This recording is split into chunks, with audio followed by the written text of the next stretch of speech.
des gens qui sont comme ça devant leur télévision, puis oh, wow, les belles voitures. La Mustang, on le sait, célèbre 60 ans. Voilà. Antoine, il y a un événement très, très important qui se déroule en fin de semaine. Qu'est-ce qu'on vit? Bien, en fait, on souligne les 60 ans de la Mustang à travers le plus gros rassemblement de Mustang de l'histoire, Wow. qui a débuté, je devrais dire, hier à Trois-Rivières, parce que en m'en venant vers Québec hier, j'ai vu un paquet de petits groupes de Mustang se diriger vers Trois-Rivières. Il y en a qui ont campé là-bas, puis il y avait le départ ce matin, là, très tôt, là, de Trois-Rivières pour s'en venir ici, en direction du Centre des Foires, pour le Salon Autosport Québec, là. Et moi, j'ai eu la chance de me fouiner un peu sur le web. J'ai trouvé des images, Eve-Marie, spectaculaires. Regarde le nombre de véhicules. Et ça, ce sont des images avec le soleil levé. Parce que j'en avais plusieurs, Antoine. Tu disais, ça a commencé, il faisait noir. Les premières photos qui sortaient, c'était ça. Mais là, on est au départ. On est à la porte du Plessis, donc la porte où on a donné le coup d'envoi de ce convoi-là qui circulait de Trois-Rivières jusqu'à Québec. Et quand on s'est déplacé, on a des images aériennes. Wow. De ce convoi-là qui, à ce moment-ci, là, s'approche donc du centre de foire d'Exposité. Tu parlais du Salon Autosport, Antoine. Et puis, on va les voir le circuler jusque dans le stationnement d'Exposité. C'est, je pense, un événement qui est plus important encore que... Quand on l'a rêvé, quand on l'a imaginé, là, il y a l'air d'avoir des autos même qui ont été refusées, là, tellement c'était... Bien, littéralement, en fait, il y a 2100 voitures d'inscrites et on s'est arrêté à 2100 de par les limitations du stationnement parce qu'on a refusé près de 400 Mustangs qui voulaient aussi se joindre à ça. Est-ce qu'il y a des gens qui se sont pas présentés ce matin? Est-ce qu'il y en a d'autres qui ont remplacé? Peut-être. Mais l'objectif, c'était d'avoir un minimum de 1965 Mustangs pour souligner le 60e anniversaire d'une voiture qui a été lancée en 1965 officiellement. Alors, objectif atteint. On a battu ce record mondial-là. Ça semble s'être bien déroulé, mais imaginez la complexité de rassembler ces 2000 et plus voitures-là et que tout le monde se suive à la queue leu-leu à une vitesse, de croisière raisonnable. Oui. Puis évidemment, tu sais, bon, c'est un convoi avec un cortège policier, tout ça, mais il y a des voitures là-dedans qui sont plus vieilles. Il y en a certaines qui peuvent surchauffer. C'est pas toutes les Mustangs qui sont en parfait état de mécanique. Alors, fallait que ce soit très discipliné. Ça se passe super bien en ce moment, mais ça a créé des bouchons de circulation quand même. C'est sûr. Moi, ce matin, je regardais sur Waze vers les 8 heures et sur l'autoroute 40 à la hauteur de Donnacona, c'était au rouge foncé, là. Alors, c'est dire à quel point il y avait beaucoup de voitures en circulation. Mais vite, vite, qui a pensé à ça? C'est qui les organisateurs? Ah, ben, en fait, Sylvie Provencher, qui est responsable du Club Mustang Rive-Nord, est instigatrice de ce projet-là. Mais évidemment, faut comprendre que la culture Mustang au Québec, elle est très forte. On aime ça, sortir nos jouets au mois de mai. On veut en profiter au maximum pendant la petite période de beau temps qu'on a. Et à l'inverse des Américains, ben, on roule pas ces voitures-là à l'année longue. Donc, c'est un jouet de fin de semaine. Il y a des passionnés qui passent beaucoup de temps là-dessus.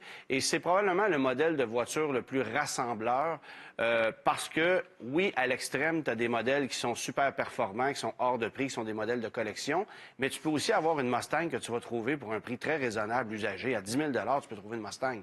Donc, c'est capable de rassembler les foules plus que n'importe quel autre modèle. Donc, ce club-là a parlé avec d'autres clubs. On a rassemblé ça. Martin Danjou, qui est l'organisateur du Salon Autosport Québec aussi, a mis la main à la pâte et on s'est organisé. Donc, les voitures se déplacent toutes ici parce que, bien sûr, il y a le Salon Autosport aussi, à l'intérieur duquel il y a peut-être une douzaine de Mustangs, mais il y en a 2000 dehors. C'est comme un peu différent, ouais. Tu as dit, Antoine, véhicule tellement rassembleur. Ouais.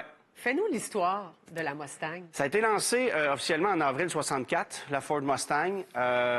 L'histoire est très particulière parce que Ford ne savait pas à l'époque quel niveau de succès on irait chercher avec cette voiture-là.